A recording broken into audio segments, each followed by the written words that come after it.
She calmed 3 4-year-old triplets who had made 27 professional nannies quit in 8 months, and all she did was bake them pancakes using a recipe from a dead woman who once loved her. But let this story start from the beginning. From the night Cassandra Morgan woke up shivering in a broken-down car behind a grocery store, her 5-year-old daughter gasping for air through an asthma attack, with no money for medicine and nowhere left to go. From the morning she walked into a luxury Manhattan penthouse and witnessed World War III erupting in a living room, worth more than she would earn in 10 lifetimes. From the moment she applied to be a housekeeper for a man she would later discover was the most feared mafia boss in New York. From the day she accidentally became a mother to 3 wild boys who did not need discipline or control. They just needed someone to see them as children instead of problems to be solved. Her name is Cassandra Morgan. She is 28 years old. She is an orphan who aged out of the foster system with nothing. She is a survivor of 4 years of abuse who still carries the scars on her back. She is a single mother drowning in medical debt and desperation, and she is about to walk into a penthouse that will change everything. All because she knows how to make really good pancakes. If you want to see how a homeless single mom tamed the untamable and melted the heart of a ruthless mafia boss, smash that like button and subscribe to this channel. Share this story with someone who believes in second chances. Because sometimes, the best love stories begin with breakfast. That night was the coldest night of November in New York. Cassandra Morgan huddled in the driver's seat of her 1994 Honda Civic, the car she had bought for $500 from a junkyard 3 years earlier. The heater had broken down since last winter and she hadn't had the money to fix it. She pulled the thin blanket tighter around Mia, who was sleeping in the back seat, trying to keep her daughter warm enough against the bone-cutting cold. The clock on her phone read 2:43 in the morning. The battery was down to 12%. Cassie didn't dare turn on the lights or warm the car by starting the engine because the gas left in the tank was only enough for one short trip. She looked through the fogged-up window as the weak yellow glow from a Walmart sign spilled into the car, casting ghost-like shadows that danced across the cracked ceiling. This was the 5th night they had slept in the car since being evicted from their apartment. The landlord had run out of patience with 3 months of unpaid rent. Cassie still remembered the look of contempt in his eyes as he threw their bags into the hallway. She didn't cry. She had forgotten how to cry a long time ago. Mia's breathing began to turn wheezy. Cassie spun around instantly, her heart tightening as she realized her daughter was awake, her wide eyes open in the darkness, lips turning blue, chest heaving as she struggled to breathe. An asthma attack. Cassie lunged for her bag, tearing through everything to find the inhaler. When she found it, she shook it hard and pressed it to Mia's mouth. Nothing. The inhaler had run out 2 days earlier. She had tried to ration it, using only 1 puff instead of 2 each time, hoping to stretch it for a few more days until she could afford a new one. But now there was nothing left. "Mommy, I can't breathe." Mia's voice was weak and hoarse, each word forcing its way out as if her throat was being squeezed shut. Cassie pulled her close, rubbing Mia's back in slow circles the way Eleanor had taught her when she was a child in foster care. "Slow breaths, baby. Breathe in slowly. Breathe out slowly. Mommy's here. Mommy's here." She whispered the words while her mind raced. The hospital would treat Mia in an emergency, but afterward would come a bill in the thousands of dollars she couldn't pay. Her medical debt was already over $15,000 from previous visits. But if she didn't take Mia right now, her daughter could. She couldn't let herself finish the thought. Cassie started the car and drove toward the nearest hospital, her hands shaking on the steering wheel. 15 minutes later, Mia lay in the emergency room with an oxygen mask over her face, her breathing slowly evening out. Cassie sat beside her, gripping her daughter's tiny hand as a nurse handed her a stack of papers to sign. Another debt added to the mountain she already carried. She signed without reading. Money could be owed. Her daughter couldn't be lost. At 4 in the morning, after Mia had fallen asleep in the hospital room, Cassie sat on a hard plastic chair and pulled out her phone with 3% battery left. She opened a job search app, her fingers scrolling through listings in quiet desperation. Waitress, low pay, night shifts, cashier, part-time, not enough to live on, cleaning work, temporary, unstable. Then she stopped at a listing that felt completely different. Live-in housekeeper needed, high pay, experience with children required. The address was in Upper East Side, Manhattan. The salary made Cassie read it twice, convinced she had misread it. 5 times more than what she earned from 4 jobs combined. Too good to be true. There had to be something wrong, but Cassie was out of options. Her daughter was in the hospital because she couldn't afford medicine. They were living in a car in the middle of a New York winter. She had nothing left to lose. Cassie pressed apply just before the phone died completely. She didn't know that single tap would lead her into the penthouse of one of the most dangerous men in the city, into the lives of 3 wild children no one had been able to control, and into a future that would change her life forever. The next morning, Cassie received the reply email while sitting in the hospital room waiting for Mia to be discharged. The interview had been scheduled for 6 in the morning the following day. 6 in the morning. Who interviews a housekeeper at 6 in the morning? But Cassie didn't have the right to question it. She only had the right to show up on time and pray this wasn't a scam. That night, she took Mia to Rosa's place, her former neighbor from the apartment complex before they were evicted. Rosa was a Puerto Rican woman in her 60s, living alone after her husband passed away and her grown children moved far away. She was the only one still willing to help Cassie when the rest of the world had turned its back. "She's still weak," Rosa said, looking at Mia with worried eyes. "Are you sure you have to go to an interview tomorrow morning?"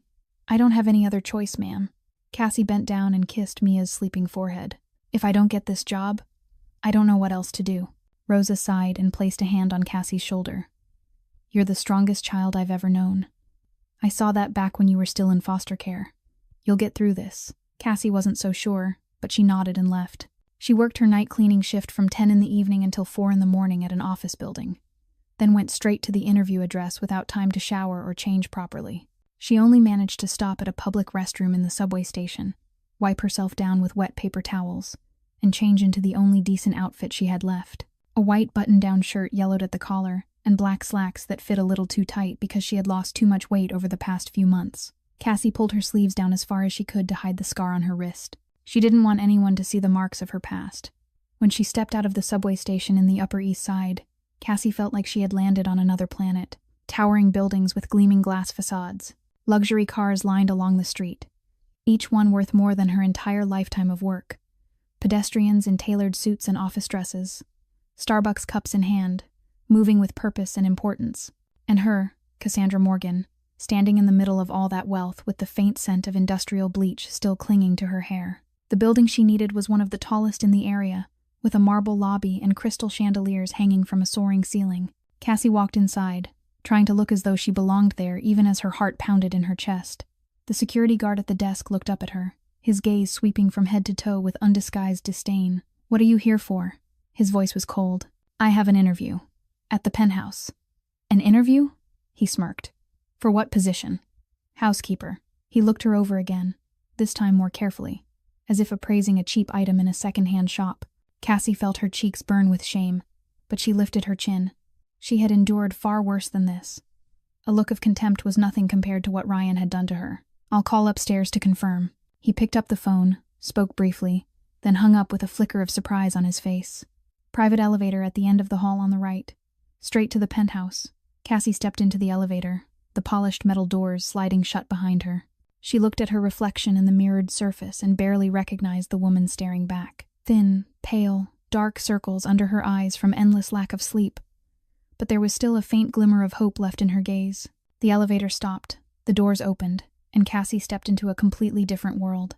The penthouse was vast, with ceilings over 4 meters high and floor-to-ceiling windows overlooking all of Central Park. The furnishings were modern and minimalist, yet so expensive, Cassie didn't dare touch anything. The artwork on the walls looked like it belonged in a museum rather than a home. A middle-aged woman with neatly pinned salt and pepper hair and a severe black suit approached her. Her face was stern, but there was something like pity in her eyes when she looked at Cassie. "You're here to interview for the housekeeper position?" "Yes, ma'am. I'm Cassandra Morgan. I'm Margaret, the family's house manager." She looked Cassie up and down, but not with the guard's contempt. It was the look of someone assessing whether she could endure what lay ahead. "Do you have experience with children?" "I have a 5-year-old daughter," Cassie said. "Does that count?" "Possibly." Margaret stepped aside and motioned for Cassie to follow her. "This way." "I need to warn you first. Mr. Moretti has 3 4-year-old triplet sons. They're quite—" She paused, searching for the right word. "Energetic. We've had 27 nannies in the past 8 months. None of them lasted more than 48 hours. Cassie stopped walking. 27 nannies? In 8 months? The most recent one lasted only 4 hours before running out of the building and swearing she'd never come back. Margaret said it calmly, as if she were reporting the weather. The original listing was for a housekeeper, but honestly, we need someone who can handle the boys. If you can do both, the salary will be doubled. Doubled. That number meant Cassie could quit all 4 of her current jobs. It meant she could actually be there for Mia. It meant she could stop drowning. But 27 nannies. She should run right now. "I can try," Cassie heard herself say. That was when the screaming began echoing from deeper inside the apartment. That screaming wasn't the sound of fear or a cry for help. It was a battle cry, the roar of tiny warriors declaring their territory.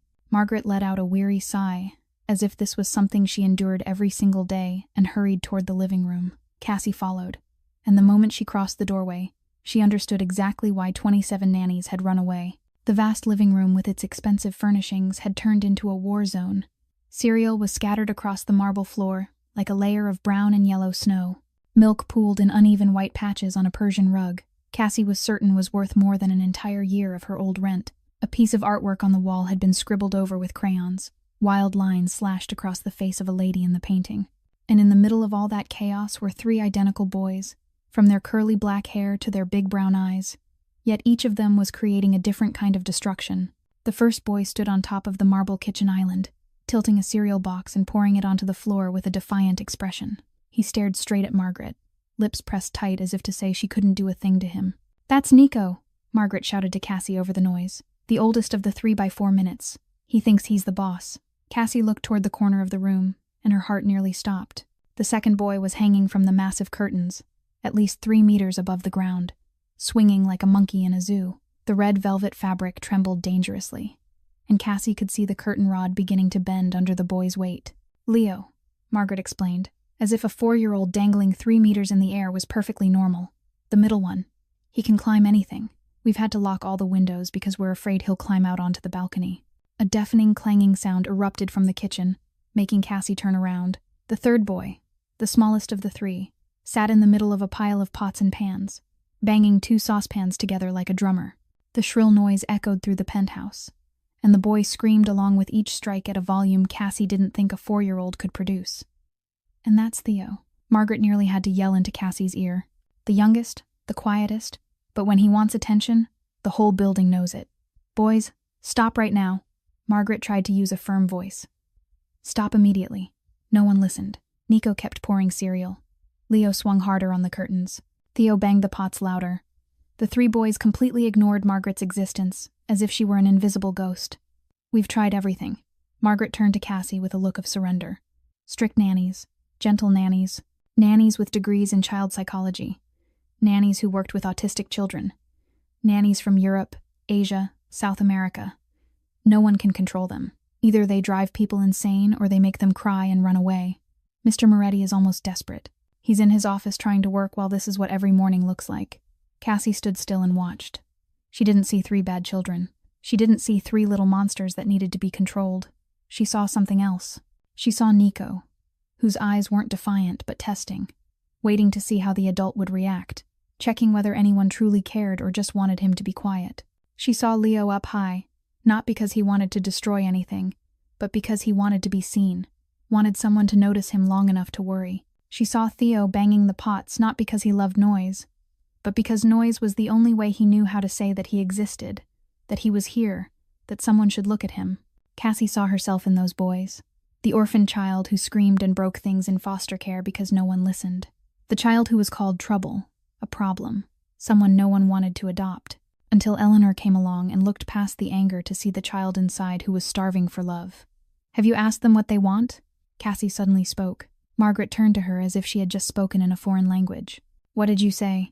"They're screaming and destroying things because something's wrong," Cassie said. "Have you asked them what they want?"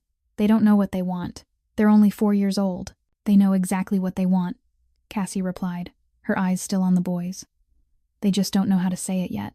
Before Margaret could object, Cassie stepped straight into the kitchen, flooded with cereal. She didn't shout. She didn't give orders. She simply walked up to Nico, who was still standing on the island with the cereal box in his hands, and sat down so her eyes were level with his. Nico froze, surprised. This wasn't the reaction he expected. Every adult before had yelled, had snatched the cereal away, had told him he was bad, but this woman just looked at him calmly and asked a question no one had ever asked him before. "You're hungry, aren't you?" Cassie's voice was gentle. "You poured the cereal because no one made breakfast for you, right?" Nico blinked. The 4-year-old boy with the big brown eyes stared at her like she had read his thoughts. The cereal box lowered in his hands. "I'm hungry," he said, his voice much smaller than the screaming before. "Yesterday's nanny left before making breakfast." The clanging stopped. Cassie turned and saw Theo watching her. the pots still in his hands but no longer banging them. Up high, Leo stopped swinging on the curtains and stared down, curious about the strange woman talking to his older brother. "Who are you?" Leo asked from above. "I'm Cassie," she replied, looking up at him. "And you need to come down from there before you fall." "I won't fall," Leo said proudly. "I'm really good at climbing. I believe you're good at climbing. But I'm about to make breakfast and I need helpers. Do you want to help?" Leo tilted his head, thinking. "What are you making? What do you want to eat?" Cassie asked, looking at all three boys. "Pancakes." Theo suddenly spoke, the first full word he had said since Cassie walked in. "I want pancakes. I can make pancakes," Cassie smiled. "But I need 3 assistant chefs. Do you want to be chefs?" The 3 boys looked at each other, communicating silently in a way only triplets could. Then, as if an agreement had been reached, Nico put the cereal box down and climbed off the island. Leo released the curtain and instead of jumping, climbed down slowly with impressive skill. Theo placed the pots on the floor and stood up. All 3 boys walked to the counter and lined up, staring at Cassie with anticipation. Margaret stood frozen in the doorway, mouth open, unable to speak. Cassie began searching for ingredients in the luxurious kitchen filled with modern appliances she had never seen before. "Where's the flour?" she asked aloud. "Left cabinet," Nico pointed. "And the eggs?" "The big fridge," Leo said. "The milk's there too. I know because I sneak milk at night. Good job." Cassie laid the ingredients out on the counter. "Now everyone gets a job. Nico, you're the oldest. You'll measure the flour. Leo, you crack the eggs. Theo, you stir the batter, okay?" All 3 nodded, their eyes lighting up with a kind of excitement Cassie suspected no one had seen in them for a long time. Cassie guided Nico as he poured flour into the bowl, most of it landing where it should, only a little spilling out.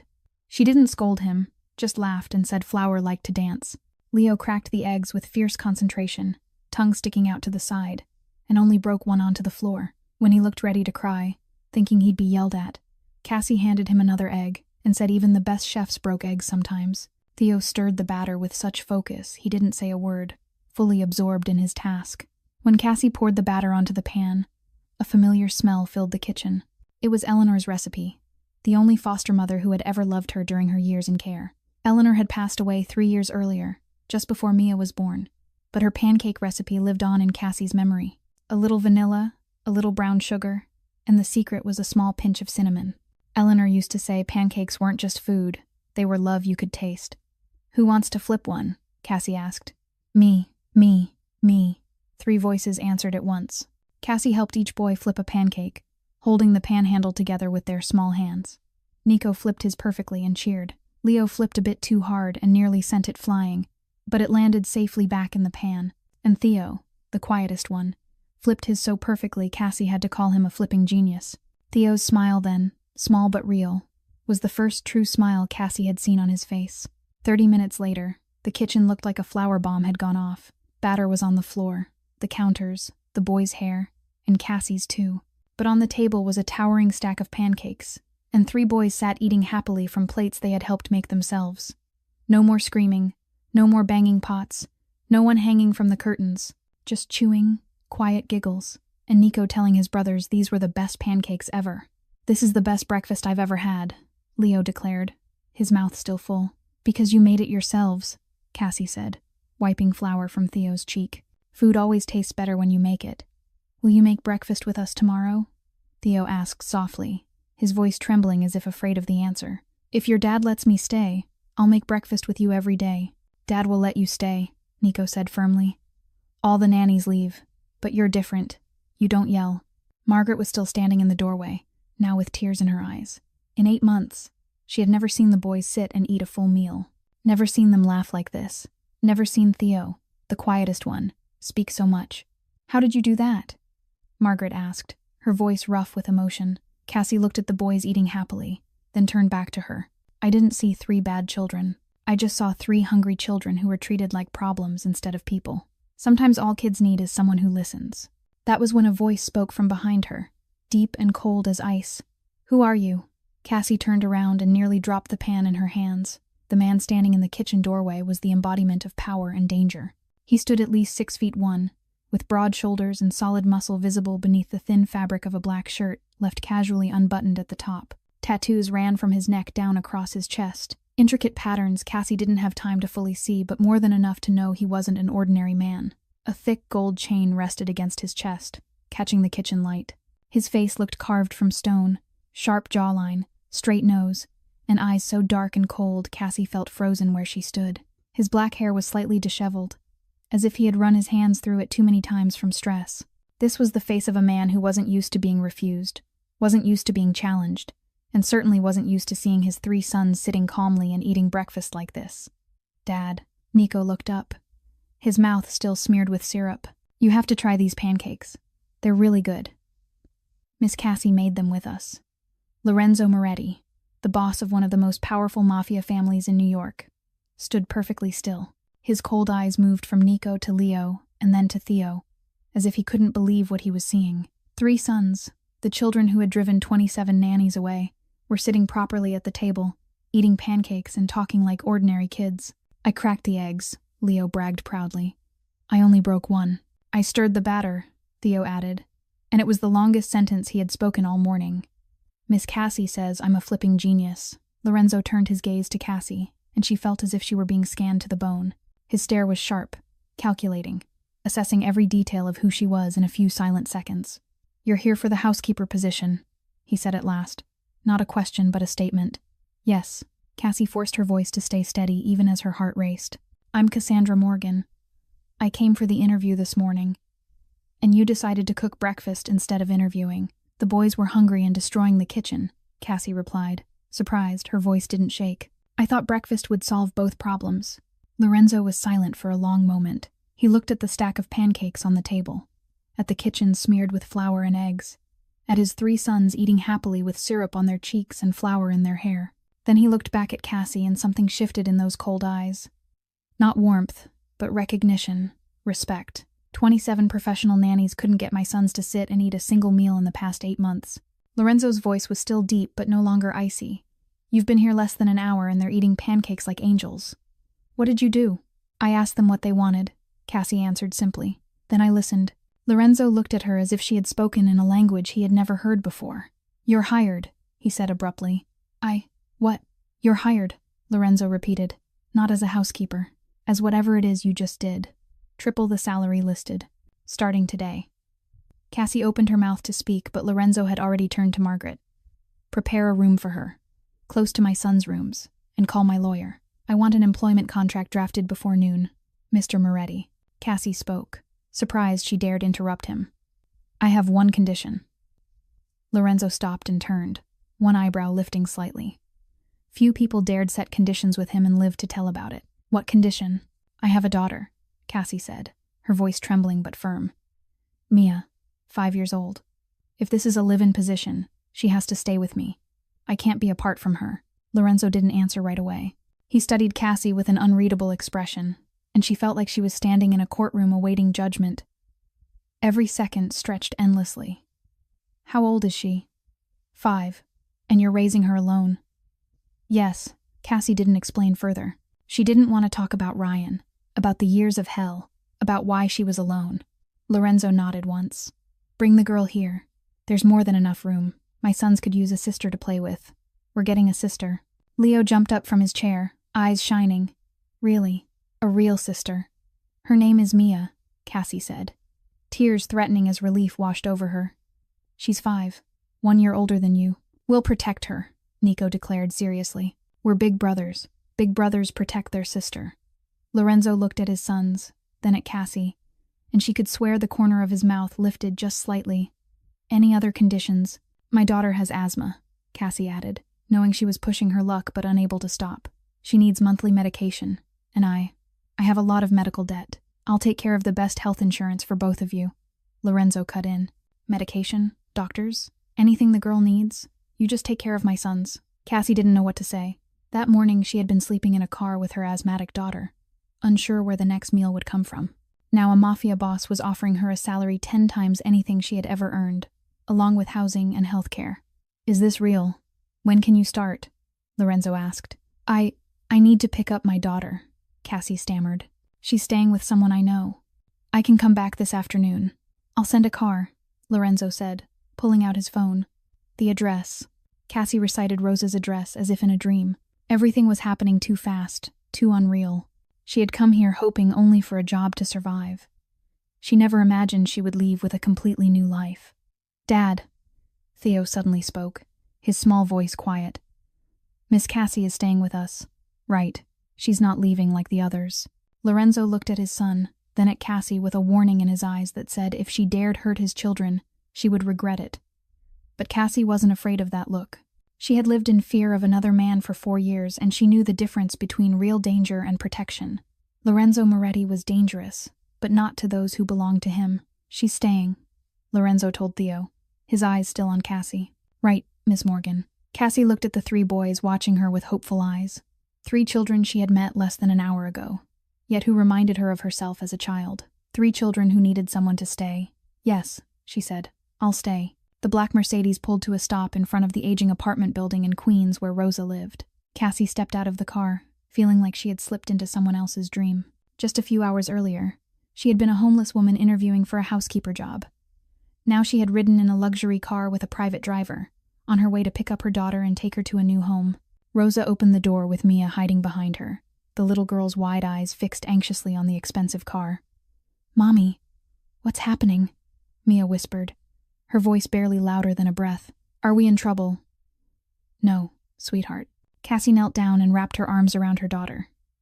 "Mommy found a job, a good job, and we're going to have a place to live. A real home, a real home." Mia blinked, not sleeping in the car anymore. Never again. Cassie kissed her forehead, fighting back tears. "Never again, I promise." Rosa watched them with tears in her eyes. She handed Cassie a small bag holding the few belongings Mia had and squeezed her hand tightly. "You deserve happiness, child. Both of you do." On the drive back to Manhattan, Mia sat pressed close to Cassie, her tiny hand gripping her mother's and never letting go. She stayed quiet, staring out the window as the city shifted from run-down streets to gleaming towers of glass and steel. "Mommy, what kind of job are you doing?" Mia finally asked. "I'm going to take care of 3 little boys," Cassie explained. "They're triplets, 4 years old, 1 year younger than you. You'll meet them." "Are they scary, Mommy?" Mia's voice trembled, and Cassie knew her daughter was thinking about shouting and banging and crying from the past. "No, sweetheart. They're a little noisy, but they're not scary, I promise." When the elevator opened onto the penthouse floor, Mia pressed herself against Cassie's leg, her eyes wide as she took in the luxurious apartment. She had never seen a place this big or this beautiful. The high walls, the enormous windows, the shiny objects she was afraid to touch. Then the sound of pounding footsteps filled the air. "The sister is here," Leo's voice shouted first, and the 3 boys appeared at the end of the hall like a small storm. But instead of charging forward as usual, they stopped when they saw Mia shrinking beside Cassie. The boys exchanged looks. Then Nico, as the oldest, stepped forward slowly. "You're Mia, right?" he asked, his voice much gentler than usual. "Miss Cassie said you're 5. You're 1 year older than us." Mia nodded shyly, still hiding behind her mother's leg. "You don't have to be scared," Nico said seriously. "We don't bite." Leo was more playful, but even he lowered his voice. "I'm really good at climbing. I can teach you if you want." And Theo, the quietest one, simply stood there watching Mia with kind eyes. He didn't say anything, but he reached into his pocket, pulled out a small piece of candy, and held it out to her, like a peace offering. Mia looked at the candy, then up at Cassie. When her mother nodded, she timidly reached out and took it. "Thank you," she whispered, her voice soft as wind chimes. It was the first thing she said to the boys, and it felt like it cracked an invisible layer of ice between them. "Do you like dolls?" Leo asked. "We don't have dolls, but we have dinosaurs. Dinosaurs are fun too. I have a T-Rex that roars. Do you want to see it?" Mia glanced at her mother again, and when Cassie smiled encouragingly, she finally stepped out from her hiding place. "Yes, I want to see." The boys seemed instantly energized. Leo ran off to grab the dinosaur. Nico started explaining their toy collection, and Theo quietly walked beside Mia like a tiny bodyguard. "We'll protect you." Nico suddenly stopped and said, his voice so serious it hardly fit a 4-year-old. "Miss Cassie is our mom now, so you're our sister. Big brothers protect their sister. That's the rule." "Yeah, it's the rule," Leo nodded firmly. "Anyone who picks on you, we'll show them."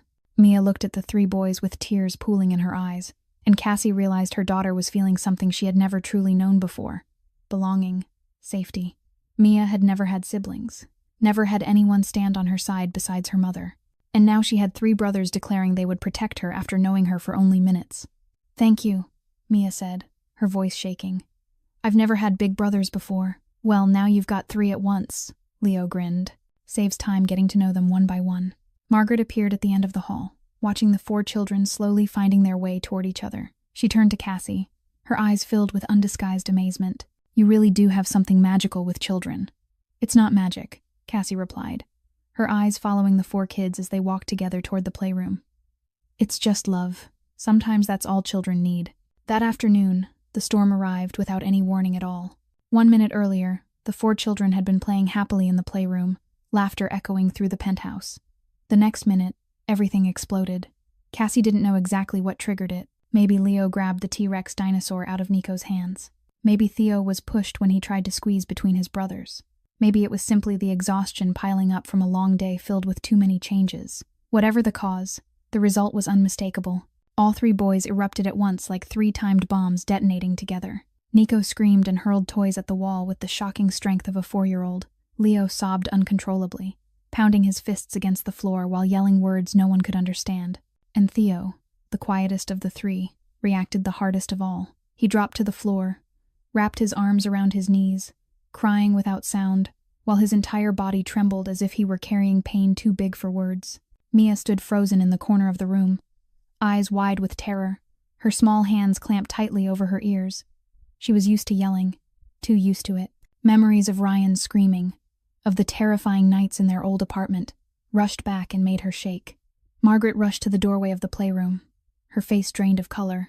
"This is when the nannies usually give up," she said to Cassie, her voice tight. "When all 3 of them melt down like this at the same time. No one can control it. Do you want me to call Mr. Moretti?" Cassie didn't answer her. She was watching the boys, listening to their cries, trying to understand what was really happening beneath this storm. She remembered herself as a child. The time she screamed and broke things in foster care. The time she was punished for losing control. No one understood that she wasn't bad. She was just hurting and didn't know how to say it, until Eleanor came. She hadn't yelled. She hadn't punished. She had simply sat beside Cassie and waited for the storm to pass. Cassie walked into the middle of the playroom, into the chaos of flying toys and raw crying, and sat down on the floor. She didn't shout. She didn't try to intervene. She didn't ask anyone to calm down. She just sat there, steady and present, like an island in the middle of the storm. Margaret opened her mouth to speak, but Cassie lifted a hand to signal silence. Mia, still trembling in the corner, looked at her mother with confusion and fear. But when she saw the calm on Cassie's face, she slowly left the corner and came to sit beside her. "What are you doing, Mommy?" Mia whispered, waiting for them to finish crying. Cassie answered softly, stroking her daughter's hair. "Sometimes people need to cry until the tears run out. Our job is just to be here when they do." The 2 of them sat there as the storm slowly weakened. Nico was the first to notice Cassie. He stopped throwing toys and stared at the woman sitting calmly in the middle of the mess he had created. She wasn't yelling. She wasn't leaving. She was just sitting there, waiting. It confused him so much that he forgot to stay angry. Leo stopped crying next, his sobs fading into sniffles when he realized no one was trying to force him to be quiet. No one told him boys weren't allowed to cry. No one ordered him to stop right now. He was allowed to cry, and somehow, that made him not want to anymore. Then there was Theo. He lifted his head, eyes red and soaked with tears, and looked at Cassie as if searching for something. What he found was calm, not anger, not disappointment, just calm and patience. Theo was the first to move toward her. He crawled across the floor littered with toys and climbed into her lap, curling up like a kitten seeking warmth. Cassie held him without saying a word. Then Nico came over and sat close beside her, resting his head against her shoulder. Then Leo, the most energetic one, squeezed into the pile of arms too, tears still wet on his cheeks. Mia, not wanting to be left out, wrapped her arms around her mother from behind. 5 people sat tangled together in the middle of the messy playroom, and no one spoke for a long time. "The other nannies used to yell when we cried," Nico finally said, his voice hoarse from crying so hard. "Then those nannies weren't very good," Cassie replied gently. "Everyone needs to cry sometimes. Yelling at someone who's sad only makes it worse." "You're not like them," Leo said, his nose still sniffly. "You didn't leave." "I didn't leave," Cassie confirmed. "I promised. Remember." Margaret stood in the doorway, gripping the doorframe as if she needed it to stay upright. She had worked for the Moretti family for 20 years. She had watched 27 nannies come and go.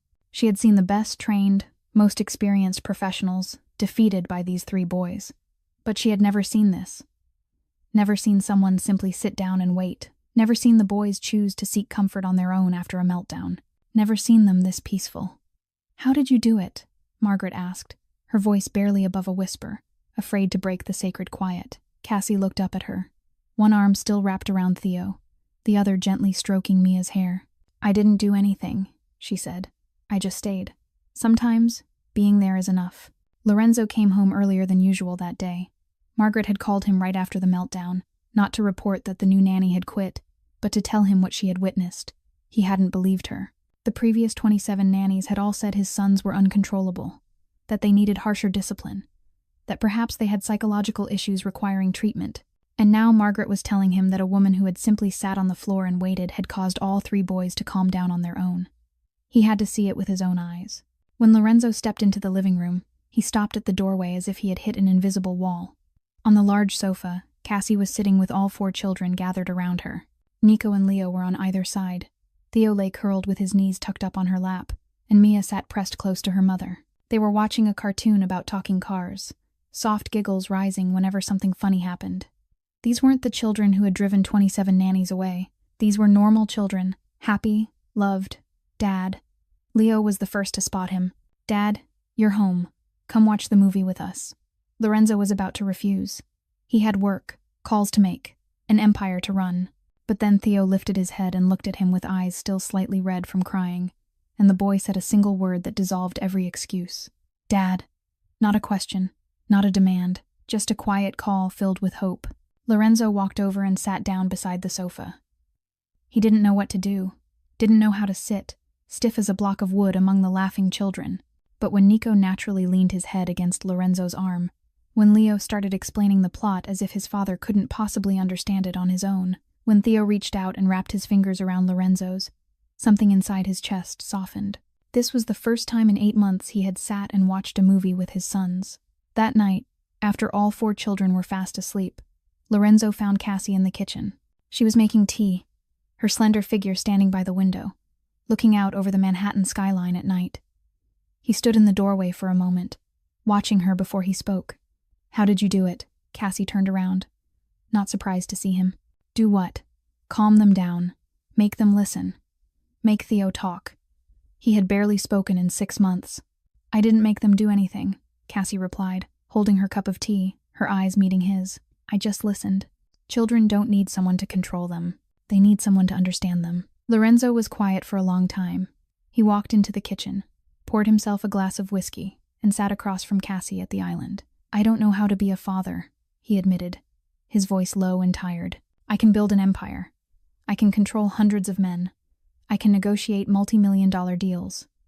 But with my own sons, I've failed completely.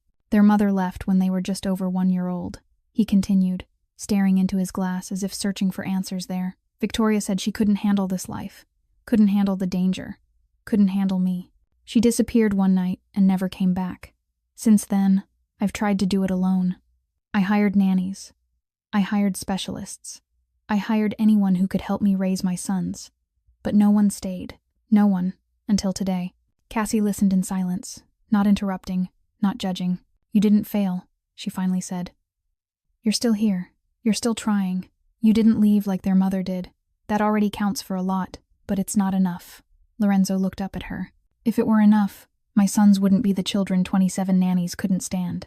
"That's why I'm here," Cassie replied simply.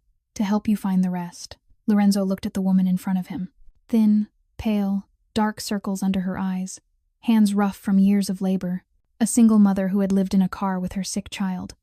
A woman with nothing but love and patience. And somehow, she had done what his money and power never could. She had made his sons laugh. "Why did you take this job?" Lorenzo asked. "The real reason." Cassie looked straight into his eyes without flinching. "Because I was drowning, and you threw me a lifeline. But I stayed because of the children, because they look at me the way I used to look at myself in the mirror when I was young, angry on the outside, but inside just wanting to be loved." Lorenzo said nothing more. He only nodded, finished his whiskey, and stood up. But before leaving the kitchen, he stopped at the door. "Thank you," he said, his voice low and sincere. "For giving my sons something I didn't know how to give them." Then he walked away, leaving Cassie alone with her cold cup of tea and the feeling that her life had just turned in a completely new direction. 3 weeks passed like a beautiful dream. Cassie feared she might wake from it any moment. Life in the penthouse slowly became familiar. Every morning began with pancake breakfasts shared with 4 children. Every afternoon was filled with games, lessons, and small meltdowns handled with patience and love. Every evening ended with story time before bed. 4 small heads pressed together as Cassie read aloud. Mia had fully blended in with the Triplet brothers. She was no longer afraid of noise. She had even learned how to climb from Leo and how to roar like a dinosaur from Nico. And Theo, the quietest one, seemed to have claimed Mia as his true little sister, following her everywhere like a loyal puppy, always ready to protect her. Lorenzo changed too. He started coming home earlier, eating dinner with the family more often, even learning how to tell jokes, though his jokes usually left the children more confused than amused. Cassie found herself looking forward to those moments, looking forward to the way Lorenzo watched his children, looking forward to the rare smile that crossed his face when they did something sweet. She tried not to think too much about what that feeling meant. Then on Tuesday afternoon of the 3rd week, everything changed. Cassie was in the kitchen preparing an afternoon snack when the doorbell rang urgently. Before Margaret could reach the door, it burst open, and a man stumbled inside. Cassie froze in place. The man was covered in blood. Blood on his face, blood soaking his white shirt, blood running from a wound in his shoulder. He leaned against the wall to stay upright, panic in his eyes as he scanned the room until he saw Margaret. "Don Moretti," he rasped. "I need to see Don Moretti now. They're coming. Kozlov knows. They know our location." Margaret didn't panic the way Cassie expected. Instead, she moved with the frightening calm of someone accustomed to situations like this. She quickly helped the man into Lorenzo's office and shut the door. Cassie stood there, her heart pounding wildly, trying to process what had just happened. Don Moretti. That was what people called Italian mafia bosses. She had read enough books and seen enough movies to know that. Lorenzo Moretti, Don Moretti, the Moretti boss. All the pieces began to fall into place. The excessively luxurious penthouse, the guards she had seen moving through the building, the way people looked at Lorenzo with a mix of fear and respect, the phone calls in Italian he often took behind closed doors. She was living in the home of a mafia boss. She was raising the children of a mafia boss. Lorenzo appeared from his office a few minutes later, his face cold as stone. He gave Margaret orders in Italian, and when he turned back, he saw Cassie standing in the kitchen doorway, pale as ash. Their eyes met. Lorenzo understood instantly that she had seen everything, heard everything, understood everything. "Where are the children?" he asked tightly. "In the playroom with Mia. They didn't see anything." "Good." Lorenzo nodded. "Come into my office. We need to talk." Cassie followed him inside, where the bloodied man had already been taken away. Only a smear of blood on the floor remained as someone quietly cleaned it up. Lorenzo closed the door and turned to face her, his dark eyes unwavering. "You know now," he said. "Not a question." "You're Mafia," Cassie replied, her voice steadier than she expected. "A mafia boss, Don Moretti." "Yes." Lorenzo didn't deny it.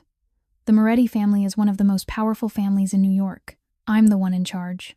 Does that scare you?" Cassie was quiet for a moment, considering the question. It should have scared her. Any normal person would have been terrified.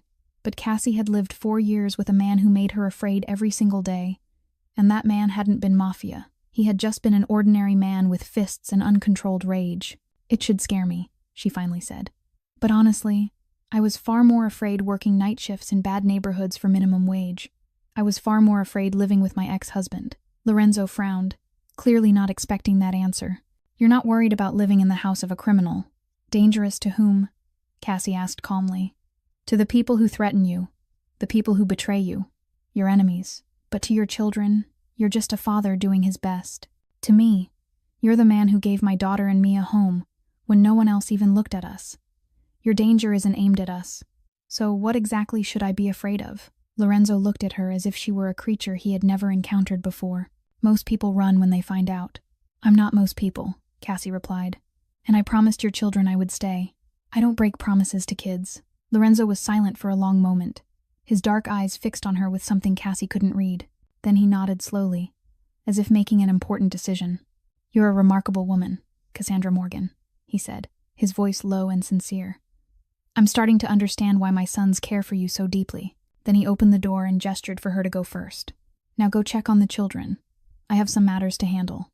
Cassie stepped out, knowing that her relationship with Lorenzo had just turned a new page. She had seen his darkness and didn't run.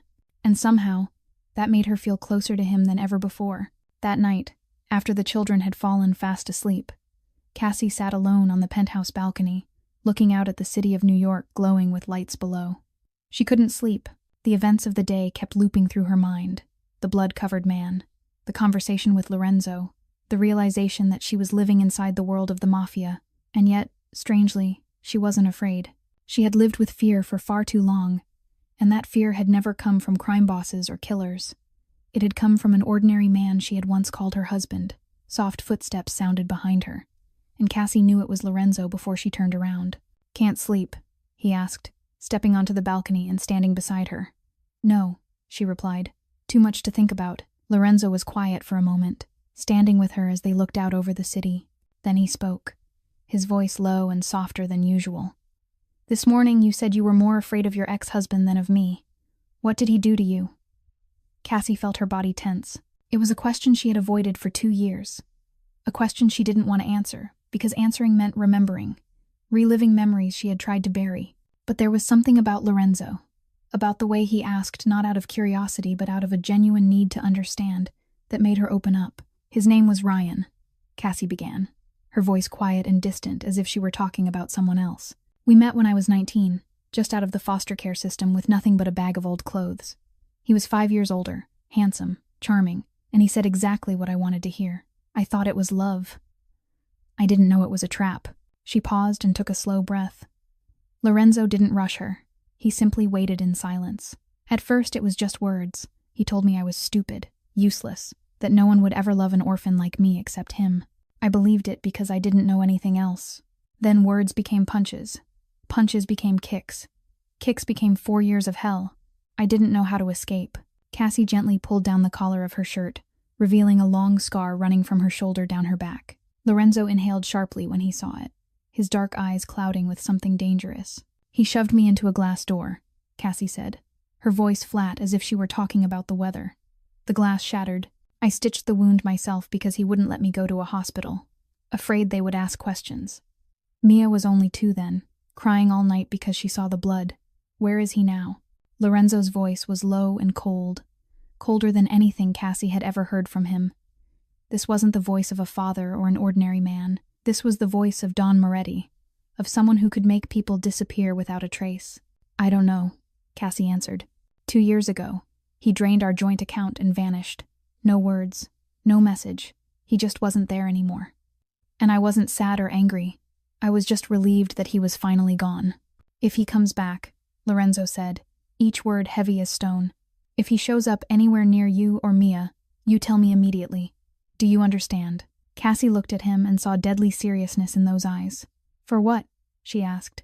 "To make sure he never has the chance to hurt you again," Lorenzo replied, without further explanation. And he didn't need to explain. Cassie understood exactly what he meant. "You don't have to do that," she said quietly. "I'm just the help." "You're not just the help." Lorenzo turned to her, and in the dim city light Cassie saw something in his eyes she didn't dare name.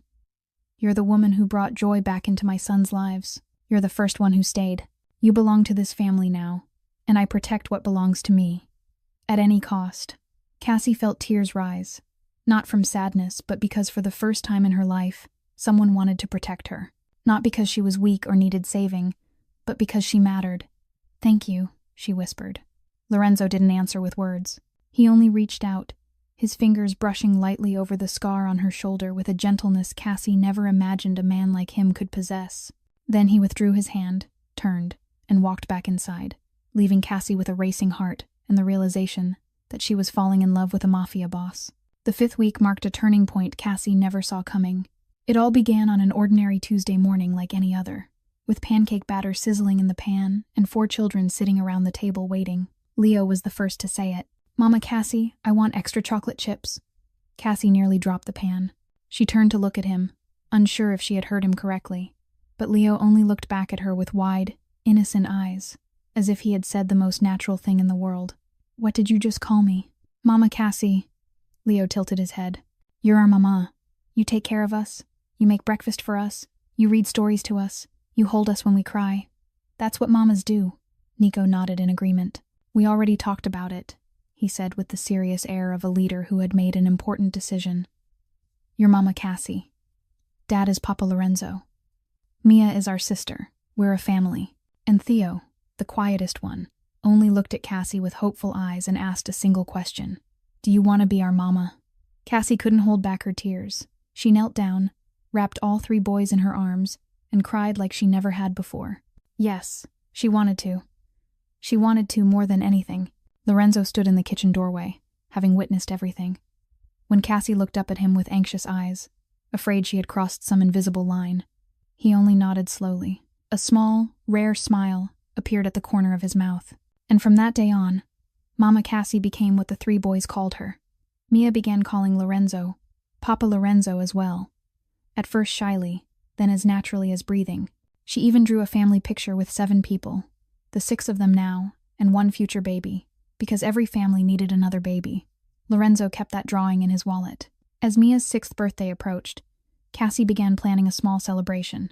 She planned to bake a cake, blow up balloons, invite Rosa over. That was all she could think of, because that was all she had ever known how to do. But Lorenzo had other plans. I rented out the Children's Museum for Mia's birthday, he announced as casually as if he were ordering pizza. You did what? Cassie nearly choked on her coffee. The entire museum.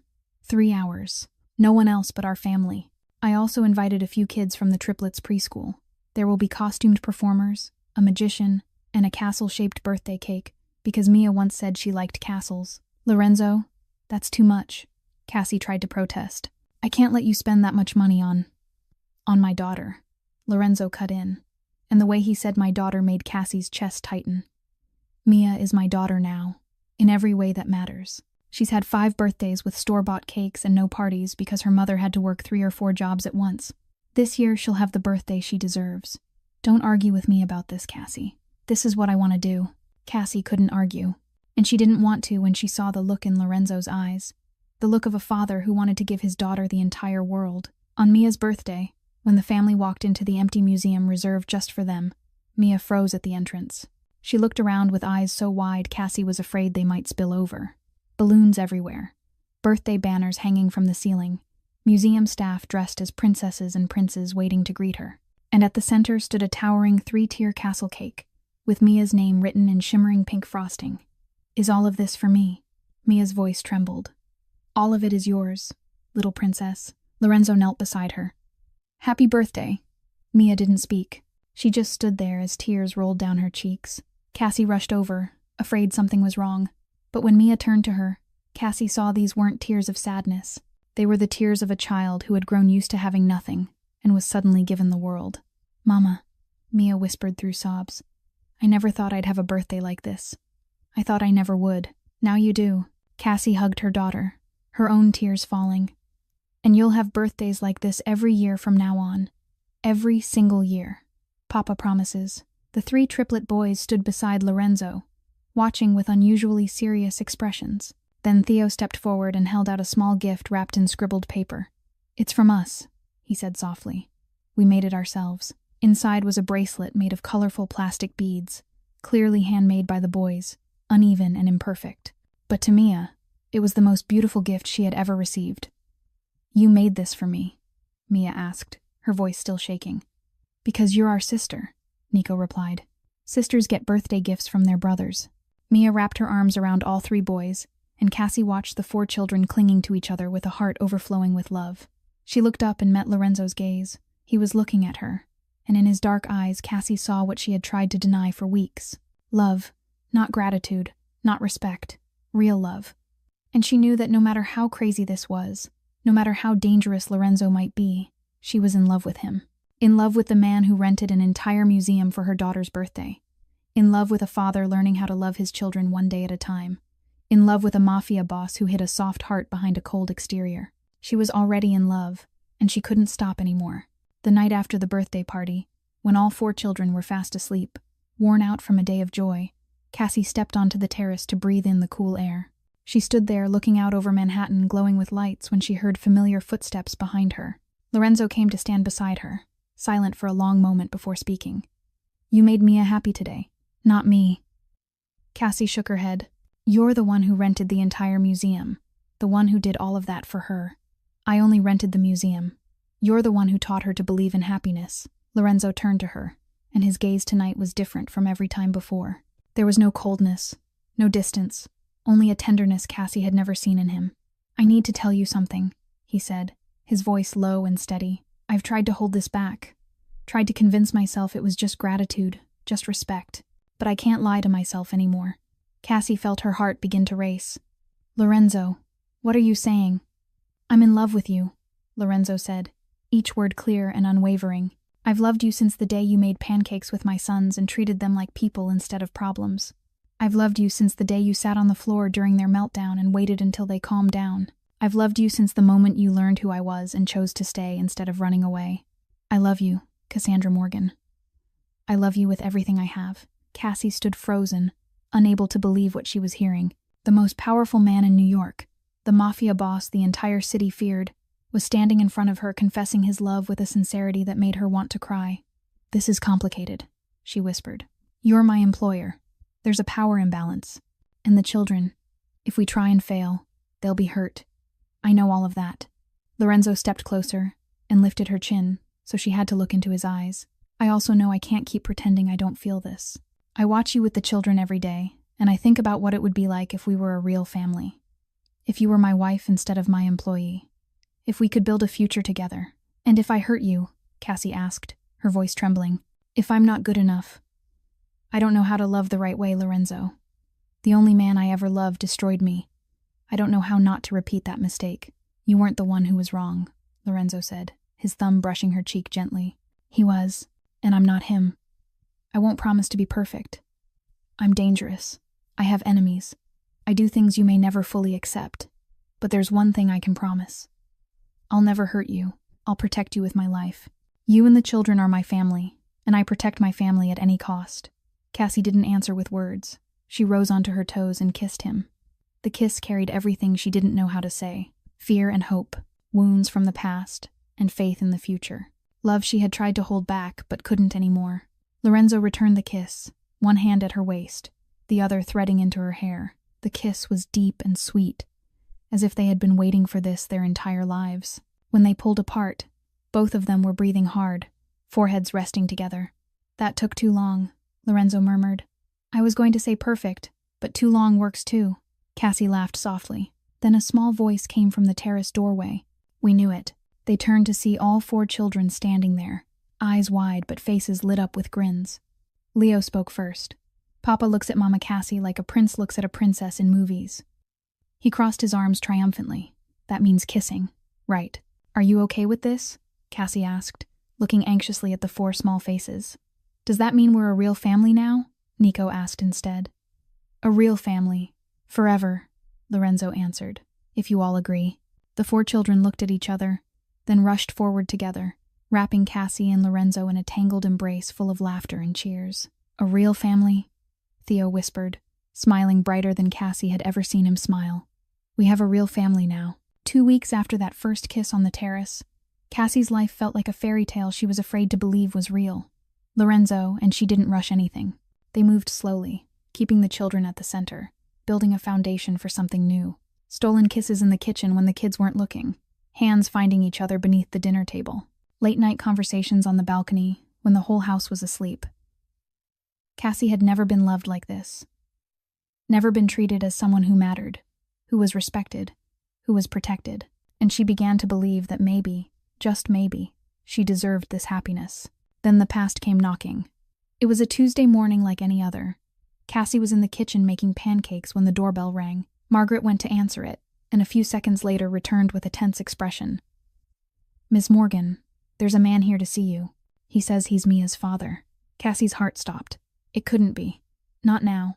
Not when everything was finally good. She stepped into the hallway on trembling legs and froze when she saw the man at the door. Ryan. He looked far worse than the last time she'd seen him.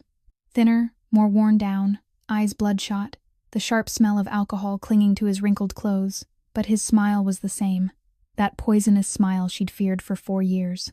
"Cassie," he drawled, his gaze sliding over her before sweeping the luxury penthouse. "You look pretty good. Found yourself a rich boyfriend, huh?" "What do you want?" Cassie asked, forcing her voice to stay steady while her heart raced. So rude. Ryan stepped inside without invitation, and Cassie fought the instinct to retreat. I just want to see my daughter.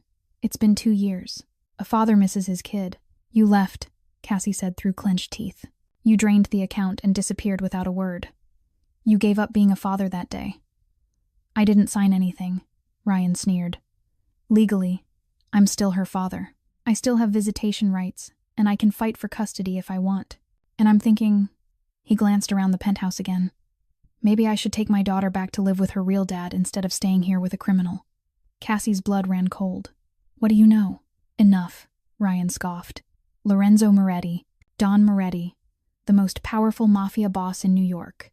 What do you think a judge will say when he finds out you're raising a child in the home of a criminal? When he finds out you're sleeping with him while your daughter is in the next room? You have no right, Cassie said, her voice shaking with anger and fear.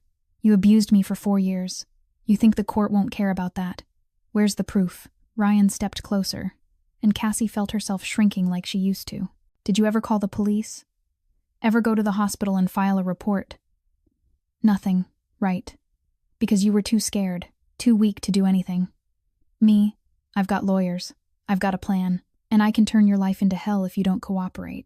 What do you really want? Cassie asked, exhausted. Money. Ryan stopped pretending. I want money. $300,000. You give me $300,000, and I'll disappear. I won't come back. I don't have $300,000, but your boyfriend does. Ryan stepped closer again, now only a few feet away. You think I'm stupid. I've been watching you. I know you live here. I know his kids call you mama. I know you're trying to build your perfect little family. I can destroy it all with one call to child services. You're not allowed near Mia, Cassie said, her voice hardening. I won't let you near her. You don't get to tell me what I can do. Ryan's eyes darkened, and Cassie recognized the rage rising in him, the rage she knew too well. You always thought you could talk back to me, didn't you? You forgot your place. He raised his hand, fingers curling into a fist. Cassie closed her eyes on instinct, her body bracing for the blow like it had hundreds of times before. She heard Mia's laughter somewhere in the penthouse, her daughter laughing with her brothers, and she thought that whatever happened to her, she wouldn't let Ryan anywhere near her child. But the blow never came.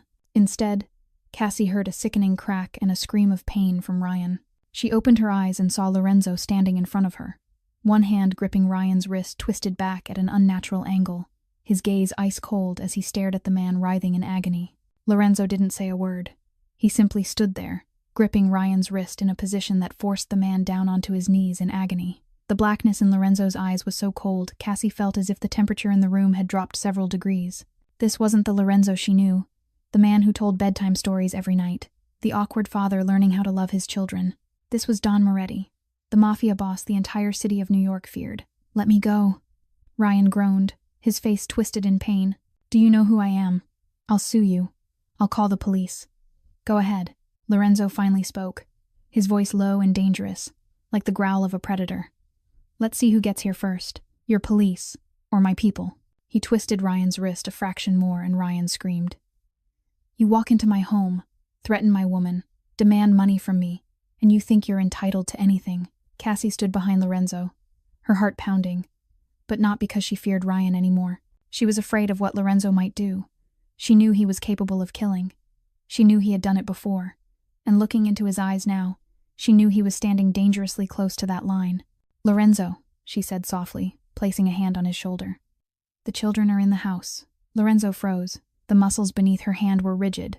But when she mentioned the children, something in him softened, just slightly. He hauled Ryan to his feet and shoved him toward the office. In here, he ordered. We're going to talk like civilized men. Or at least one of us will. Inside the office, Lorenzo forced Ryan into a chair and stood in front of him, arms crossed. Cassie stood near the door, unsure whether she should stay or leave. Lorenzo motioned for her to remain. This is how this is going to work, Lorenzo began, his calm more frightening than anger. You will sign documents relinquishing all parental rights to Mia. No custody, no visitation, no contact. You will no longer exist in that child's life. In return, you'll receive $50,000 and the privilege of walking out of this building with all your limbs intact. $50,000, Ryan laughed shakily. I asked for $300,000.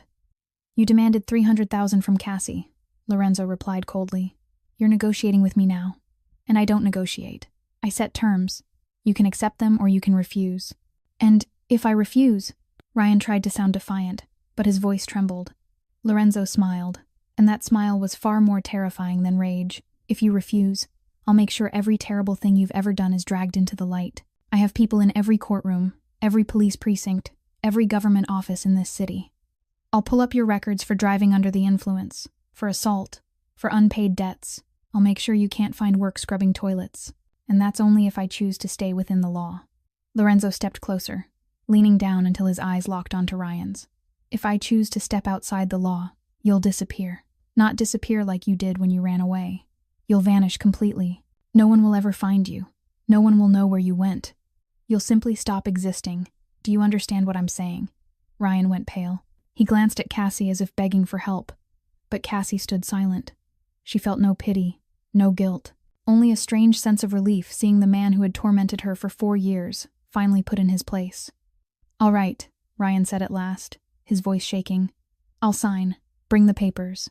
Lorenzo made a call, and 10 minutes later a sharply dressed man arrived carrying a thick folder. His lawyer had everything prepared, as if he'd known this day would come. Maybe he had. Maybe he'd been ready since the night Cassie told him about Ryan. Ryan signed every page with trembling hands. The relinquishment of parental rights, the no-contact agreement, the receipt for payment. When it was done, Lorenzo handed him a thick envelope. 50,000, cash. Now leave, and remember this. If you come near Cassie or Mia ever again, if you so much as think about contacting them, I'll find you. And next time, there will be no negotiation. Ryan stood, stuffed the envelope inside his jacket, and hurried for the door. Before disappearing, he turned back to Cassie one last time. You were always trash, he spat, trying to reclaim a shred of dignity. He'll get tired of you soon enough. Get out! Lorenzo roared, and Ryan fled through the door as if chased by demons. When the door shut, Cassie collapsed. Her knees buckled, and she would have fallen if Lorenzo hadn't caught her. He pulled her into his arms, one hand stroking her hair, his voice gentle again. It's over, he whispered. He's gone. He'll never come back. Cassie cried. She cried from relief, from freedom, from finally escaping the shadow that had haunted her for 6 years. She cried in Lorenzo's arms, and he simply held her, saying nothing more, just being there until she was ready. You paid him to leave, Cassie said eventually. You didn't have to do that. You said you don't like negotiating. With men like him, money is the only language they understand, Lorenzo replied. 50,000 is a small price for peace for you and Mia. I'd have paid 10 times that if I had to. You're free now, Cassie. Truly free. She looked up at him and saw not just protection in his dark eyes, but love. The love of a man willing to do anything to keep her safe. Thank you, she whispered. You don't need to thank me. Lorenzo kissed her forehead. You're my family, and I protect my family at any cost. 3 weeks after Ryan disappeared, Cassie thought life had finally become peaceful, but she was wrong. The new threat didn't come from her past. It came from Lorenzo's world. She began to sense that something was wrong when Lorenzo started coming home later, his face more strained, the calls in Italian and Russian growing more frequent and more heated. The number of guards in the building doubled. Margaret moved with a level of vigilance Cassie had never seen in her before, and Lorenzo, the man who was calm in every situation, began checking the locks several times each night. What's going on?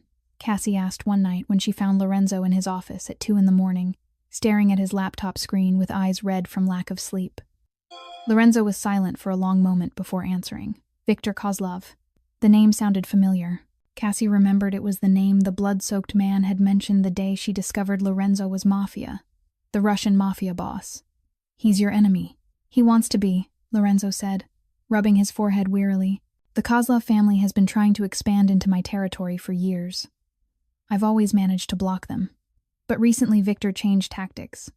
Instead of attacking head-on, he started watching, gathering information, looking for weaknesses. Weaknesses? My family?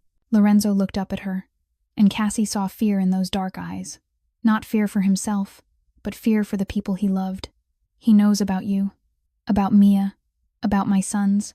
He knows their school schedules, knows you take them to the park on Saturday afternoons. He knows everything. Cassie felt her blood turn to ice. He's threatening the children.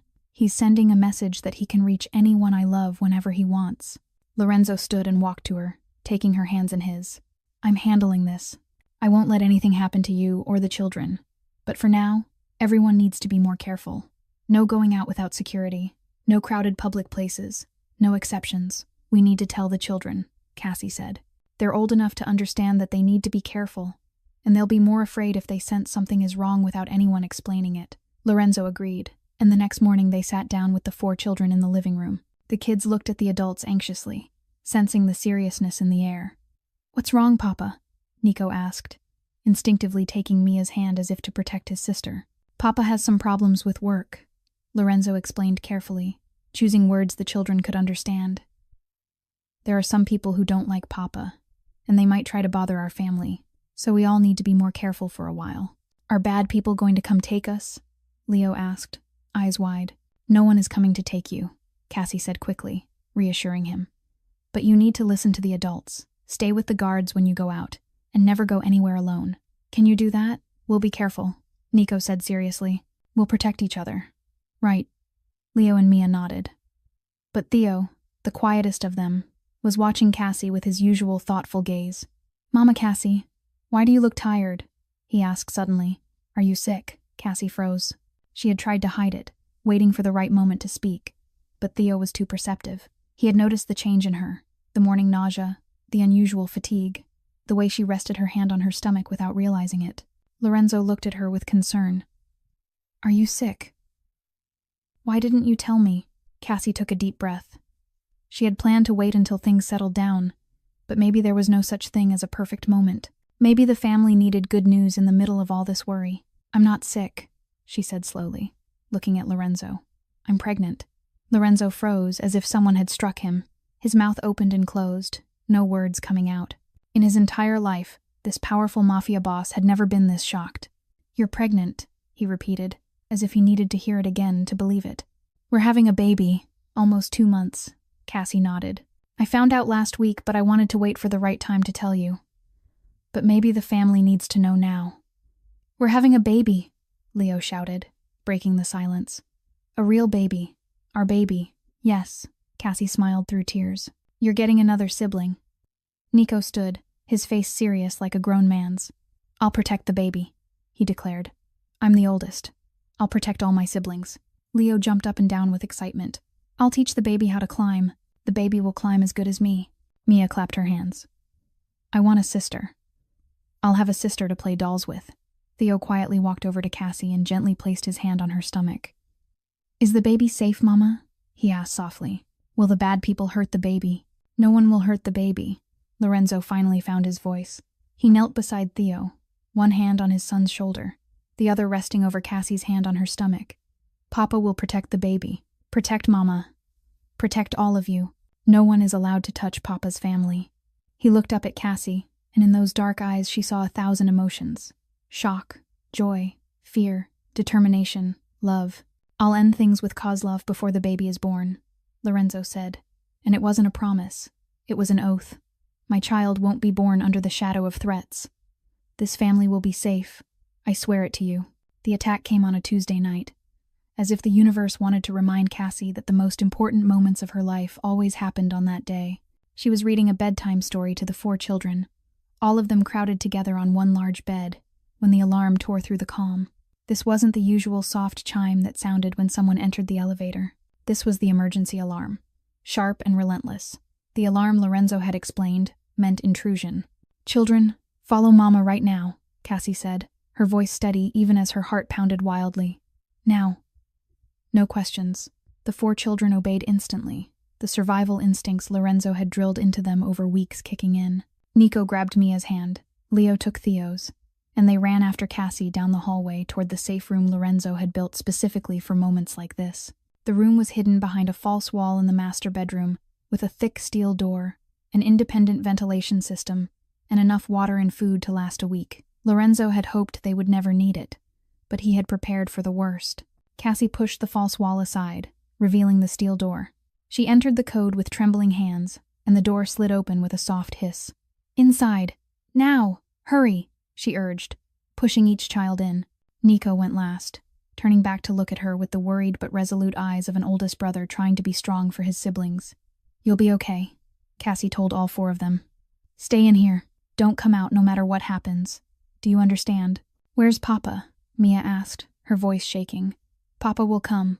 Papa always comes. Cassie stepped into the safe room and sealed the door. She heard the automatic locks engage, steel meeting steel with a sound that was solid and final.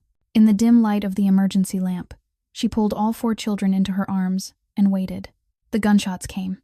1, 2, 3. Mia screamed and buried her face against Cassie's chest. Leo and Theo clutched each other's hands, their faces pale. Only Nico didn't cry. He sat with his eyes squeezed shut, lips moving as if he were praying. Cassie held them tighter, one arm instinctively shielding her stomach, where a small life was growing, unaware of the chaos beyond the walls. She thought of Lorenzo, of the man she loved somewhere out there facing his enemies. She thought of the possibility that he could be hurt, that he might not come back, and she prayed, for the first time in years, praying that he would be safe. 2 more shots rang out, then silence. The silence was more terrifying than the gunfire, because it could mean anything. Lorenzo could have won. Lorenzo could have lost. The attackers could be searching for them at that very moment. Cassie didn't know how much time passed. It could have been minutes. It could have been hours. Time lost all meaning inside that sealed steel room. She only knew to keep holding the children, whispering reassurances she wasn't even sure were true. Papa will be fine. We'll be okay. This will pass. Then came the knock. 3 short knocks, 2 long ones, 1 short. The code Lorenzo had taught her. Cassie. Lorenzo's voice came through the thick steel. It's safe now. Open the door. She entered the code with shaking hands, and the door slid open. Lorenzo stood there, his shirt smeared with blood, but his eyes were bright and alive. He wasn't hurt, or at least not seriously. The blood wasn't his. Papa. All 4 children rushed into Lorenzo's arms at once, crying and clinging to him as if afraid he might disappear. Lorenzo dropped to his knees, wrapping them all up, kissing the top of each small head. I'm here. I'm fine. No one is hurt. Cassie stood in the doorway of the safe room, her legs barely able to hold her. What happened? 2 of Kozlov's men, Lorenzo said, his eyes still on her over the heads of the children clinging to him. They got past the lower-level security. They didn't get past me. They were dealt with. Dealt with. Cassie knew what that meant. She knew Lorenzo had just killed 2 men to protect his family, and she didn't feel the horror she thought she should. She felt gratitude. Gratitude that he was alive. Gratitude that the children were safe. Gratitude that the baby inside her was still protected.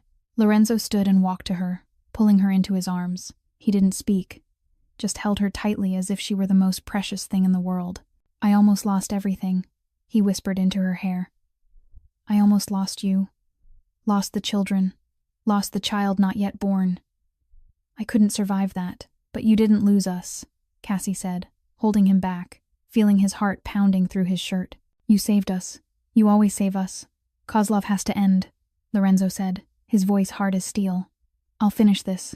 Tonight. He looked into her eyes, and Cassie saw the ruthless resolve of Don Moretti. No one threatens his family and lives to tell the story. Lorenzo kept his word. 1 week after the attack, Viktor Kozlov and every trace of threat from the Russian Mafia family vanished completely. Cassie didn't ask for details. She didn't need to know, and didn't want to know. She only knew that one night Lorenzo came home with exhaustion in his eyes but relief in his posture and said just 2 words to her. It's done. From that moment on, Kozlov's shadow no longer haunted their family. Life slowly returned to normal, or at least to what counted as normal for a Mafia family. The children went back to school without a constant wall of bodyguards hovering over them. Cassie could take them to the park without the constant fear of being watched, and her belly began to grow, the baby developing strong and healthy like a promise of a brighter future. Then one Tuesday morning, like every truly important moment in her life, everything changed again. Cassie was making pancakes in the kitchen, 4 children sitting around the table waiting for breakfast, when Lorenzo walked in holding a small red velvet box. He didn't say a word. He walked straight to where she stood by the stove and dropped to one knee on the flour-dusted kitchen floor. Cassie almost dropped the pan. Lorenzo, what are you doing? What I should have done a long time ago. Lorenzo opened the velvet box, revealing a diamond ring that sparkled softly, simple yet elegant. I have a ring. I bought it the first week you came here because I knew the moment you made pancakes for my children and made them laugh for the first time in months, that you were the woman I wanted to spend my life with.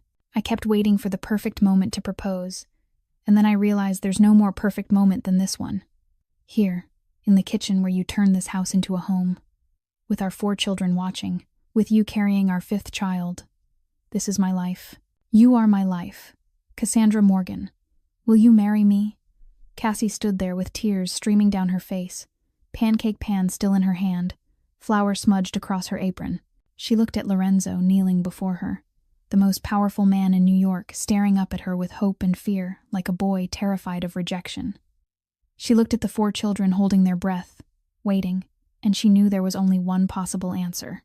Yes. The kitchen exploded in cheers. Lorenzo stood, slipped the ring onto her finger, and kissed her right there amid flour and the faint smell of pancakes burning on the stove.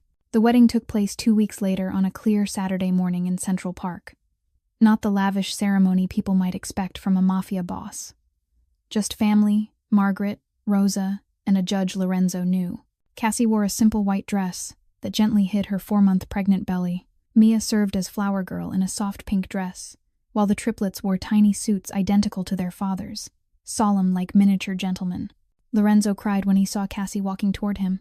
The ruthless mafia boss, the man feared by all of New York, stood there with tears running down his face as he watched the woman he loved in her wedding dress. Their vows were simple and sincere. I choose you. You choose me. We choose each other. Every day.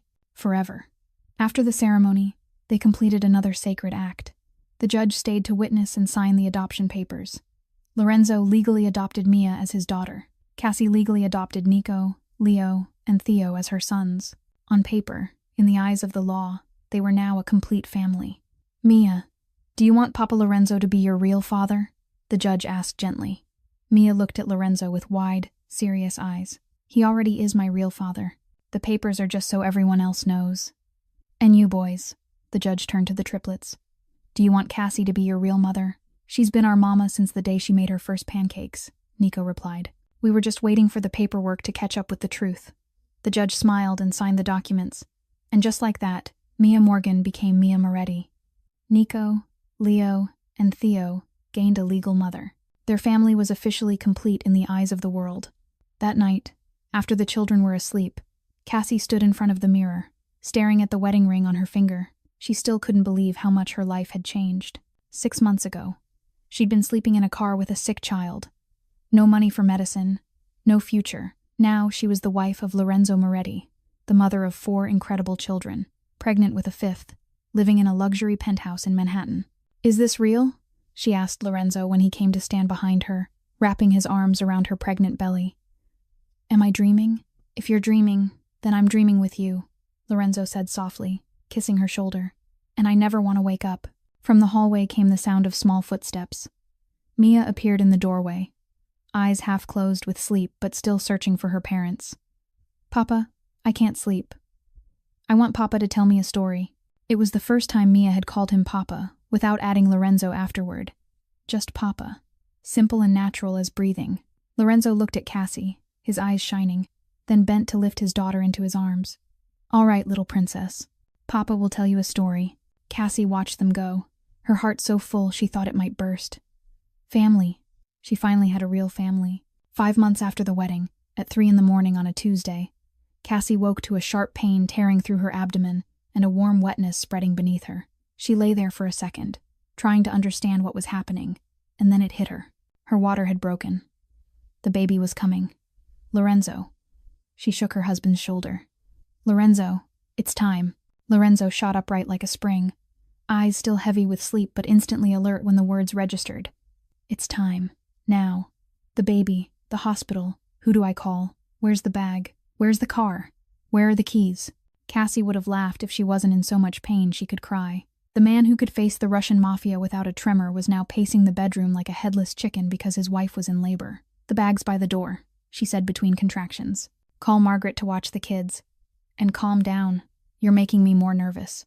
Lorenzo stopped, drew in a deep breath, and then became the calm, decisive Don Moretti she knew. He called Margaret, called the driver, helped Cassie get dressed, and supported her into the elevator. Everything moved fast and efficiently, exactly the way Lorenzo handled everything in life. On the way to the hospital, Cassie squeezed Lorenzo's hand through every contraction.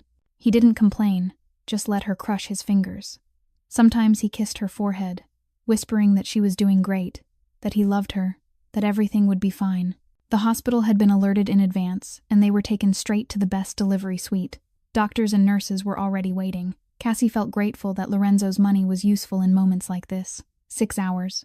6 hours of pain, sweat, tears, and screams Cassie didn't know she was capable of making. Lorenzo stayed with her the entire time, letting her squeeze his hand raw, letting her yell that she'd never let him touch her again, letting her sob and shake when the pain peaked. And then, at 9:17 in the morning, a cry rang out, the cry of new life, the cry of their daughter. "It's a girl," the doctor announced, placing the tiny baby on Cassie's chest, completely healthy. "Congratulations." Cassie looked down at the small wrinkled face crying against her skin, and she cried too. This was her child, hers and Lorenzo's, a small miracle born from their love. "She's beautiful," Lorenzo whispered, his voice breaking. He stood beside the bed, tears streaming freely down his face without shame. "She's perfect. Just like you." "Do you want to hold her?" Cassie asked. Lorenzo carefully held out his arms, and Cassie placed their daughter into them. The powerful mafia boss cradled the newborn, like the most precious thing in the universe, hands that had killed trembling with fear of hurting her. "Hello, little princess," Lorenzo whispered to his daughter. "Papa's here. Papa's been waiting for you for a very long time. You've got big brothers who'll protect you, a big sister who'll play with you, and a mama who loves you more than her own life. You're the luckiest baby in the world, you know that." "What should we name her?" Cassie asked. They'd talked about names many times, but never settled on one. "Valentina," Lorenzo said, eyes never leaving their daughter. "Valentina, Eleanor Moretti. Valentina because she was born from love. Eleanor for Eleanor, the woman who taught you the pancake recipe that brought us together." Cassie's tears spilled again. Eleanor, the only foster mother who ever truly loved her. The woman who died before Mia was born, the woman Cassie still thought of every time she made pancakes. And now her name would live on in Cassie's daughter. "Perfect," she whispered. "It's the perfect name." 4 hours later, after Cassie had been moved to recovery and Valentina had been cleaned and swaddled, Margaret brought the 4 older children to the hospital. They burst into the room like a small storm, then froze when they saw the baby in Cassie's arms. "She's so small," Nico whispered, afraid to speak too loudly. "She's way smaller than I thought," Leo said, standing on tiptoe to see better. "Does the baby have a name?" Mia asked. "Valentina," Cassie answered. "Valentina Eleanor. That's such a pretty name." Mia stepped closer, eyes shining. "I have a baby sister. I was right, wasn't I? I said I wanted a sister." And Theo, the quietest one, just stood there staring at the baby with watery eyes. He didn't say anything, only reached out and gently touched Valentina's tiny hand. And like magic, Valentina wrapped her fingers around his and didn't let go. "She's holding my finger," Theo said in awe. "She knows I'm her brother already. She knows all of you are her brothers and sister," Cassie said softly. "She's heard your voices for months inside Mama's belly. She already loves you." The 4 children crowded around the bed, gazing at the baby with reverence and love. Lorenzo stood behind them, watching his family with pure happiness in his eyes. And Cassie, lying there with her newborn daughter in her arms, her 4 older children gathered close, and her loving husband standing guard, felt her heart finally complete. 6 months after Valentina was born, on a Tuesday morning like so many other Tuesdays, Cassie stood in the familiar kitchen making pancakes. But today wasn't like the first morning she walked into this penthouse. Today, she was no longer the desperate woman sleeping in a car with a sick child. She was Cassandra Moretti, Lorenzo's wife, the mother of 5 children, and the heart of a family she'd never dared to dream of. Around the dining table, 7 family members gathered together. Nico, now 5 years old, sat properly like a true eldest brother, helping Valentina hold her bottle. Leo never stopped telling jokes and making silly faces, sending the whole table into laughter. Theo was still quiet, but the smile on his face now appeared far more often than it did in the beginning. Mia, the responsible 7-year-old big sister, carefully cut pancakes into small pieces so Valentina could practice eating solids. And Valentina, the 6-month-old little princess, sat in her high chair with dark eyes just like her father's, giggling every time her siblings made faces. Lorenzo sat at the head of the table, coffee in hand, but his eyes never left his family. The once powerful mafia boss now spent most of his time at home, eating breakfast with his children, reading them stories every night, learning how to become the father he'd never known how to be. That night, after all 5 children were asleep, Cassie and Lorenzo stood on the terrace overlooking the glowing lights of Manhattan. It had become their ritual, those quiet moments at the end of the day to connect and talk. "Did you ever think your life would look like this?" Lorenzo asked, his arm wrapped around his wife's waist. Never, Cassie answered honestly. 2 years ago, I thought happiness was a luxury meant for someone like me. I just hoped to survive each day, keep Mia safe, not get thrown out onto the street. I didn't dare dream about love, about family, about a life like this. And now I have everything I never dared to dream of. 5 incredible children, a husband who loves me with his whole heart, a warm home, a real family, and it all started with a plate of pancakes, with seeing 3 hungry children instead of 3 bad children. Lorenzo kissed her hair. You taught me that family isn't blood. Family is the people who choose to stay together every day, through storms and sunshine, through hardship and happiness. You turned my cold house into a home. You turned me from a mafia boss into a father who knows how to love. I owe you everything. We don't owe each other anything, Cassie said, turning to look at him. We built this life together. Every day we choose each other. Every day we choose this family. That's what matters most. They stood there in silence, looking at the city below, thinking about the journey behind them. From a broken car parked behind a supermarket to a luxury penthouse. From absolute loneliness to a family of 7. From fear to love. From surviving to truly living. Cassie realized that life doesn't always give us what we want, but sometimes it gives us what we need. She needed a job, and life gave her a family. She needed safety, and life gave her love. She needed a roof, and life gave her a home. It all began with the courage to step into a strange penthouse, with the patience to see through children in pain, with the unconditional love she learned from Eleanor and passed on to the next generation. Family isn't something we're born with. Family is something we build every day through small acts, through Tuesday morning pancakes, through hugs when someone is sad, through patience when someone makes a mistake, through unconditional love for the people we choose to call family. And sometimes, the greatest miracles begin with the simplest things, like a pancake recipe from a woman who's gone, like the patience of a desperate single mother, like the open heart of a lonely mafia boss. Cassie and Lorenzo's story reminds us that no one is destined to be alone. No one is destined to fail. Sometimes all we need is the courage to walk through that door, the patience to wait for the storm to pass, and enough love to see the real person behind the outer shell. If this story touched your heart, please subscribe to our channel and turn on notifications so you don't miss more moving stories each day. Please like and share this video with the people you love to spread the message of love and family. We'd love to know how you felt about Cassie and Lorenzo's story. Have you ever faced hardship and found hope in an unexpected place? Do you believe family is a choice and not just blood? Please share your thoughts in the comments below. We read every comment and truly value the heartfelt stories you share. Thank you for taking the time to watch this story until the end. We wish everyone watching good health, a joyful life, a happy family, and days filled with love and peace. Remember, no matter how hard life gets, there's always light at the end of the tunnel. Sometimes miracles come from the simplest things, like a warm breakfast or someone willing to listen. Goodbye for now, and we'll see you in the next video.